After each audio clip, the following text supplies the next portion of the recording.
Hi, and welcome to the Goodbye Good Girl podcast. Yeah, this week it's just you and me, baby. We're going to talk. We're going to talk. We're going to get real about some stuff and some good stuff, some stuff that'll lift you, some stuff that'll make you feel happy, not the stuff that makes you go, I have to fix me, because we've done enough of that, haven't we? We've done enough of that. So, I want to share with you three different ways in which you can make that sharp left turn at Albuquerque that Bugs Bunny keeps taking every Saturday and go from one kind of life, the suffering, the kind of self doubting, and thinking that you have to be a certain way because somebody told you you had to, taking that sharp left turn at Albuquerque and going, I think I'm going to redirect that energy. And I think I'm going to decide who and what I want to be and how I want to live my life. What a concept. What an amazing concept. Now, first of all, I want to tell you that if you're sitting there thinking, okay, so now I'm going to have to work on this, you are not alone. That is the way we've all been enculturated. It's the way we've all been taught.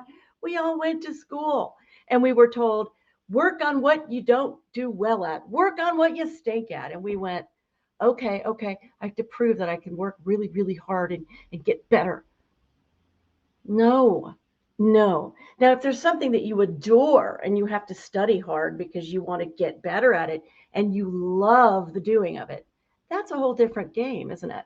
That's the place where you're going, okay, this is worth the effort. And in fact, it doesn't even feel like sweaty, difficult effort. It's more like, this is so badass. I'm so glad to be doing this at all. It's like once upon a time, I was learning how to play the guitar, and I had a teacher and he was teaching me what's called finger style guitar, which is where you're using every single finger. You're not just strumming.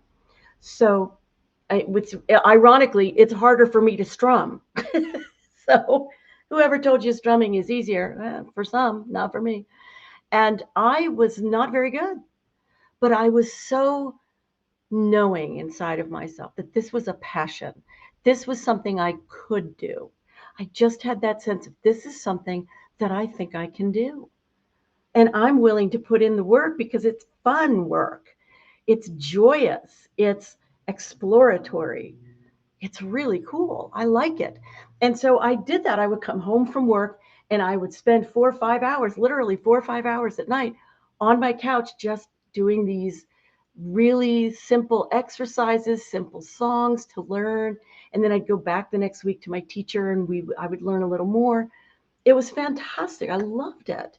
But there have been other things that I've tried to learn where I wanted to shoot myself in the foot to get out of doing it because it was so boring and it was so not what was in alignment with me. So, as women, the thing to really understand is that how you feel is critically important.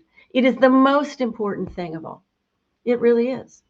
It is your proof of whether you are going in a direction that is your true direction to take, one that is in alignment with your joy, fulfillment, interest, unfolding, or if it's one that is just about following what if somebody told you you should do and you're just following this sort of dry, dusty road that gets you nowhere. And that if you do get somewhere, you still feel like a stranger in a strange land because it doesn't fulfill you. It doesn't make you happy. We women are very, very good at the whole service thing. But the person we leave out all the time is us. So, what I'm going to share with you today is all about how we stop that insanity and we start living differently. And it's not about fixing anything. We're not going to fix things, it's not necessary. That's interesting. Why is it not necessary, Lori? I don't get it. If I'm really stinking at not treating myself well, if I'm ignoring my needs, if I'm not even aware of what I'm feeling, then I don't get it. I don't get it. How can I bring in those things if I don't work on them? Right. If you just said that to yourself, you're brilliant. You're aware of something that is a paradoxical thing. And that's really crucial to beginning to understand that there's a way to break out of it. And the way to break out of it is like this. You have to understand that when you walk into, and I'm quoting the great saint, the great hugging saint, Amici. When you walk into a dark room, do you immediately start trying to grab all the pieces of darkness and throw them out so that you can have light? Or do you just turn on the light switch? You know which you do. You turn on the light switch. And the light does all the work of dispelling the darkness. Now, what you may not know is that when it comes to energy, it's the same thing. And your emotional body, your emotions are all energy. Different emotions have different energetic set points. So if you're depressed, your energy is like sluggish and slow and don't feel well, right? It's not something that's made to really make you feel like you want to run and jump and go out and conquer the world. It's like you would rather climb under the bed. And the opposite end of that entire spectrum, or what's called the ladder of emotion, which is bliss, is a very high, very fine vibration. It's very clean, clear, focused. It's beautiful. It feels fabulous. And we might get little sparks of that throughout our lives. And the trick really is, can we manufacture it? Can we invite it? Can we allow it? Can we manifest it? And the answer, I will spoil spoiler alert, yes, you can.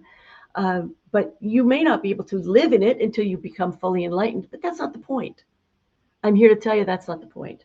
For women, we've got to become aware of our emotions, because if we're in a place where the vibration of it, the feeling of it, the experience of it is really not pleasing, then we can actually shift. And we have the right and really the responsibility to ourselves and to anybody that we come in contact with who will benefit from our rising up, even by just a little tiny percent. Truly, we all resonate with one another. Our nervous systems resonate with one another. So, how do you start? What are some of the things that you can do or think that will get you to make this sharp left turn at Albuquerque? Well, I came up with three. And the first one is prioritize how you feel. If you are feeling miserable, the first chance you get, I invite you to think about what is either the action or the thought that you can take. Tiny, tiny. It has to stay tiny because it's doable, it's understandable, you can chew on it, you can get it. It's not so big that you think, I can't go from being miserable about not having money to buying a ticket to Tahiti. Like you've got to keep it smaller and much more manageable. So prioritize your feeling 1% better. Whatever it is you're feeling, if you're not feeling good about it, if you are stressing, if you are just focusing on something that's making you feel bad, what can you do to interrupt that pattern? Or what can you think of that is a tiny thing that is different from it in quality? So if I'm miserable and I'm focusing on my boss did this and I can't stand when she does that, ugh, how could she be that way to me? She's so mean. I don't like her. Ugh. And I'm going to be in this mood all day long. And the people around you are feeling it. They are. And you are. And you don't want to you don't want to feel it, right? So what can I think about? How can I take back my power so that I don't have to feel that sense of frustration and anger? Now, there's two ways I can give you, two sort of directions. There's millions of directions because there's millions of people. But one of the things you can do is you can take back your power by saying, okay, right now I am pissed off and I feel like that boss has more power over me than I have over me, and I don't like it. So the question is, how can you take your power back? Now, here's how I did it recently. I was told, well, we really don't have anything for you to do in the last 3 days of this contracting job. And I started to get really into the victim thing of, how could they not, like, why don't they just let me go? And I could take my power back by leaving, but then I leave that money on the table and then I don't know what to do. And I decided, okay, wait. I want to take my power back and get the money. So what I'm going to do is I'm going to figure out what can I do during those 3 days where they've said they don't have anything for me to do. What can I do for me while I'm sitting there getting paid to sit there? I said, I could start my book that I've been wanting to start, Writing. Huh. Yes, I could do that. That's good. That's a good one. I love writing, so that's a good one. What else can I do? What else can I do? So I thought about all the different things that I could be doing. There's a proposal I need to put together, and I thought, I could really work on that. Well, that would be great. So then there was no room because the light of taking back my power of going, wait a minute, I don't have to be in resentment. I can be in creative thinking mode, which is a very much higher vibration than the I feel like a victim vibration. Then I didn't feel bad anymore. Then I wasn't angry anymore. I mean, it's immediate. It really is like just turning on the light, and it ushers out the dark. You don't have to go to whatever happened to you when you were a kid or an adult or in anything, which is a lot easier and it's a lot quicker. It's wonderful. Number two, feed your satisfaction. Oh, feed your satisfaction. If you're sitting in your apartment and you're going, God, I am so bored, is that satisfaction? Nope. What can you do? What can you do? Can you go out and take a walk? Would that feed your satisfaction? Can you make yourself an incredible meal? Do you love to cook? Can you make somebody else an incredible meal? Yeah, I guess I could do that. Do that. Would it be great if you went out and took your mind off of everything and went to a movie you've been wanting to see for a long time? And you said, you know what, I'll just take myself out by myself because I can do that. Go do that. Meet with a friend. Talk with somebody over the phone. Do a YouTube live, jump in the deep end of being visible. Anything that you can do that really nurtures yourself and feeds your satisfaction is a real breaking with the tradition of the disempowerment that women carry of our value is all about taking care of other people's emotions. No, we have to take care of ours. Because if you really want to be of service, if you are taking care and feeding your satisfaction, your energy is so verdant and vibrant and full that people that you come in contact with are going to feel it. You're going to be smiling more naturally. You're going to be connecting with people. You're going to be just having such a better time and putting out an incredible vibration, literally. So there's so much of that lifting that you're going to be able to do without doing it, right? Without to lift it with my body. No, you don't. You don't. It's really cool stuff. Number three, really important. Invest in your now.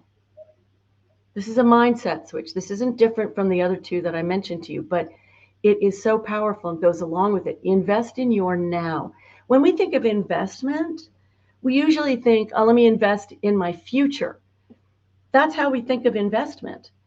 Like, I'll be happy when. I will save money and I will deny myself that vacation and I will deny myself that purchase because I want to be sure that I have enough money when I retire. You don't know if you're going to have enough money when you retire. Even if you have a bunch of money, you don't know. Why? Because life, if you're living it from a place of, I don't know what's going to happen and I don't have a real intentional way of setting my internal vibrational thermostat, chances are good that you're going to be in the ocean, sort of going back and forth with the waves, rather than making sure you're in alignment with the waves that are going the right way. If you're just aligning with your investments from a practical mental perspective and physical perspective, and not from the emotional, you are missing half of the game. Fully 50%. In fact, it's probably more of the game. And that's a problem. That's a problem because our minds alone do not understand vibration, emotion, spirituality. It doesn't get it. It can parse things out that you have experienced, but our mind is not the place that experience comes in. Experience comes in through our emotional body, our sensorial parts of our body, which is our whole body. We feel things throughout our entire body. And if you're just thinking your way through life, you are really having a lot that you're missing, and it's not necessary. It's not impractical. In fact, it's the most practical thing you could do is to let in the intuition, let in the inspiration, let the dreaming in, let yourself be now. Let yourself think, how how do I feel now? How am I feeling right now? Do I feel good? Do I feel fabulous? Do I feel really miserable? Do I feel, I'm okay? And what would I like to feel right now? Invest in your now. Here's a thing that Abraham Hicks, the channeled collection of beings, suggests is that you say, okay, I'm going to go into this next moment. And in the next moment, instead of going, oh, this is going to be a drag, this is going to be awful, I don't want to do this. Instead, invest in what's going to be your now. That's a little tricky, I know. That sounds a little bit against what I'm saying, even to me. But here's the deal. You are in the present moment choosing an emotional setting that is going to extend from now into these moments that you originally had your mind going, this is going to suck, this is going to suck, this is going to suck. And instead you're going, you know what? I'm going to focus on the people that I'm working with. I really like working with John. He's awesome. And Mary over there, she's, if I have any problems, I'll just go talk to her for a second. And it's going to be fine. It's going to be great, actually. It's going to be a much better day than I thought it was going to be. And that little tiny bit, that little tiny thing of, I think it's going to be a little better, is potent as hell. Absolutely incredibly potent. So give yourself that, because as you walk into those next moments and you find not only that it is better than you thought it was going to be, but that there are amazing things that are happening that you could not have foreseen. They're responding to your energy, to your higher vibration energy. And that's without doing something like, I'm going to pretend that, oh my God, I'm so happy when I'm really miserable. Because we can say stuff and we can pretend, but what the universe responds to is how we authentically feel. So that's why emotion is the most important thing for you to focus on, because that's what is going to bring you everything that has the nature that you want to experience. You will probably not be able to be one of those people. There are people out there who can manifest, the thing they want. I want a boat. Boom, they manifest a boat or whatever, I don't know why I always use that as my example, but I guess I love boats, but it just seems like it's a weird thing. To me, it's a weird thing to want to own. If there's a lot of care in it, it's very expensive, but hey, maybe if I had $3 trillion, I'd buy a boat and somebody to take care of it. So what was I talking about? Now I lost my train of thought. But so some people can manifest like that. But where the real power lies, where the real feminine power lies, is in you being able to identify emotionally where you want to live right now. Now and now and now and now and now. How do you do that? How you do that is you've got to allow yourself to feel, and you've got to allow yourself to be like a little kid going, this is going to be so much fun. But when little kids do that, they're not thinking, I'll only be happy when. They're feeling the feeling now. They're feeling it now.